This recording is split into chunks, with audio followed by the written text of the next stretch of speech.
Hey everybody, Dr. Walzinger here with week 16 information. So last week we had a really great talk on iOS, Apple Intelligence, phone apps, and AI integrated into that. We also repeated some stuff on finance, but happy to go over any of that again.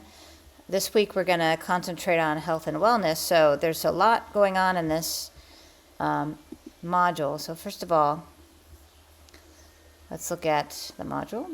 So we have a discussion as always, and your experience with health apps, and I'll be hopping on here as well. I do use a lot of them myself, which I'm going to be going over.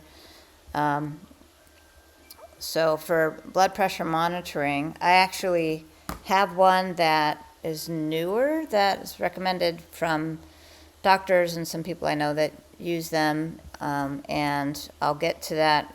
I'm going to show you my app and what it does and tracking and why that's important. And Apple Watch or Fitbit or Garmin, these are, of course, devices that can take a lot of health information based on whatever sensors they have. I've been using the Apple Watch. I kind of have an old one, an Apple Watch 6, but I use it for all of these things mentioned here. The older watches have also a blood oxygen sensor. On Apple, the new ones, they're turned off because of some patent thing at the moment, but I'm going to go through all of that. Telehealth has been great, especially when you can't get to the doctor or you just need something where it could be done on a Zoom type appointment with your doctor. So that's something that I think is really helpful, especially in times when the doctor's office is closed and you need to ask a question or something. It's worth those appointments. That's kind of a newer thing too. And then activity trackers, here's some of the main ones. Also there's, of course I started with a Fitbit and I'm using Apple, but there's fitness trackers depending on what you're doing. If you have like the stationary bike, they have them on there as well. So exercise equipment has it. And then some tips. So we're going to be going all of these in office hours, kind of how to set them up on Wednesday at 3. But I'm going to just go through a couple things that I downloaded or bookmarked here. So let's start with, see if this, yep, this is showing. So on Apple Health, there's an app on the phone that I'll be casting during office hours. It has a little heart on it, and it says Health. On Apple, it's probably something different on a non-Apple device. But I'm going to go through this one a little bit. It collects all the data that you approve it to collect, and then, or of course you can not approve. But I like to use these because when you go to a doctor, they're just taking a reading at that particular time. So like if you're like me, you might be nervous when you go to the doctor and maybe your blood pressure's higher than it normally is, your heart's beating faster. So what I like to do is take data and then share it with my doctor, because if we're going to have a decision on like medication or something, I want them to have a lot of data, not just that data at the office at that time. So that's why I love these. Also, it's an incentive for tracking exercise. See, if you're keeping up on your steps or you have any issues with your heart rate. This doesn't detect heart attacks, but it will detect irregular rhythms and AFib if you have that. So you can see a picture here you just hold your finger on the side of the watch, which is called the crown, and it'll take readings for, mine takes the oxygen saturation, I think the new ones don't, but also take readings on your heartbeat. And it knows if you're exercising or not, so it doesn't give you like erroneous ones, like, oh, your heart rate went up, but it's also at the same time I'm recording my exercise. So it's pretty great for that. I don't wear them for sleeping, but a lot of people wear these or the new Aura. I think that's what it's called. Let's see. I think I bookmarked it. Maybe I didn't. Let's see. Aura. It's a ring. There it is. Aura ring. So these rings, you can wear them, and they also have an enormous amount of data that they track. and that's actually easier to sleep with because it's just a ring, but it has sensors and it tells you how long you slept and how well you slept, or if you moved a lot or whatever.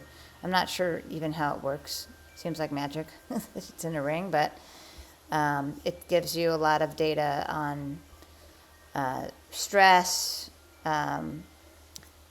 things that happen to your body within like a month's time, sleep, kind of, and that's what most people use it for. And that's what they're featuring here: time of sleep, walking, if your temperature, so all kinds of things like that. That's the Aura ring, which is, I think it's like maybe $300 or something like that. A lot of younger people use, or you'll see wearing those rings, or people of all ages, but I do see a lot of young people wearing those rings. So going back to the watch, so you, also if you tap the app, you can put your finger there, and for 30 seconds it'll take a little EKG that shows you the main waves, but of course it's just your finger, so it's not accurate on some types of things, which is why it says it doesn't show heart attacks. And then it'll give you like a whole history of what your heart is doing, so, which is nice. You can do a history of anything, which is why I like these. History of your sleep, history of your walking. You can look at it weekly, monthly, annually. So actually for me, it actually tracked a problem I didn't know I had, which I'll talk about in office hours by going back to my data. So if you show up there, you find out a little bit more. Also, it has a nice thing that connects to your phone on sleeping and waking hours. So if you want to see if you get 8 hours of sleep, you can make sure you turn off your things and minimize them at nighttime when you're sleeping.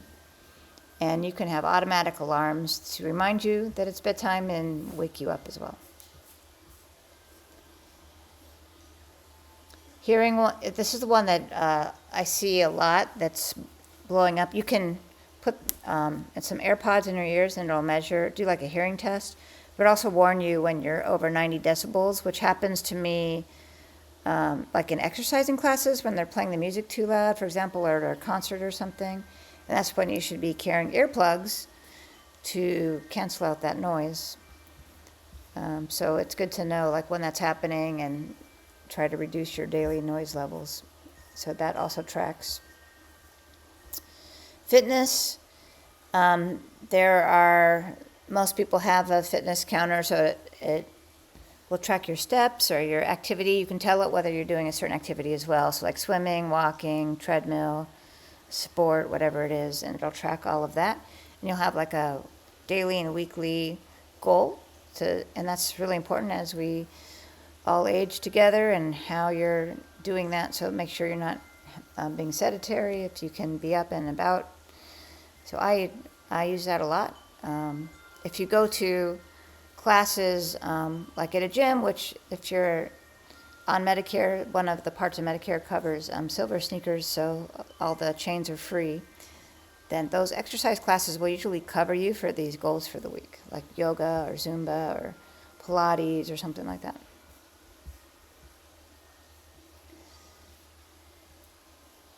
So, see, this is about cycles, which I'm not interested in anymore. We'll kind of skip that. Mental health. So I actually love these mental health apps. So like if you need to like calm down, or I actually do some yoga stuff, but both the Oura Ring and the Apple Watch will, you can log your state of mind and then see your results on like blood pressure, if you have the ring, stress levels and things, and then have techniques to reduce that stress, which is super important. We know stress is very dangerous for people. And this is, I thought this was interesting. I don't have this. There's Apple Vision Pro, because they're super expensive, but there are things that you can watch on YouTube that are similar, where it's like calming things for your brain. I actually like to listen to music or podcasts or something for that. There's journaling, so things that you're doing. And then there's some other stuff. But this is what you're kind of looking for, is what is your history of certain things. So heart rate, blood pressure if you have it, oxygen saturation, your activities, audio levels, sleep time, and state of mind. And I think these health apps are very popular. There's a lot of wearables and things that we're going to talk about in office hours. I happen to have a great, like I mentioned before, a blood pressure device that I think is this one. Yes, Omron. I didn't know about it before, but I just bought one, and it Bluetooths over to my phone, and then I get all this data. So I can do this, like every day or twice a day or whatever, and then have all those readings to share with my doctor instead of just the one at the office. It does, this one works really well, and it's doctor recommended. I had another one called iHealth, but it seemed like it kept running out of batteries and having errors, and so I got tired of that whole thing, so I got this one. Again, I'm not here recommending apps. I'm just saying it's probably a good idea to have, so you can see I just purchased it recently, have something that works if you're interested in tracking that. So I have that particular thing. There's also an app I love called, but it's not free. So it's called Calm. And if stress is something that you're working on reducing stress, it has stuff that it does that it's usually like sounds, music, visuals, and things like that that'll come on your app to help you to reduce those problems. So skip all this. I don't know if it has a, let's see. I can't see a demo in here, but I do have it on my phone. Let's see if I have if there's some images here. So yeah, it'll be like these like lessons and like images and sounds and stuff, and breathing exercises. There's actually a breathing exercise on my Apple Watch. It'll have you like breathe in and out, which is a yoga technique that I also learned there to help you reduce stress. So there's that, and Calm has a lot more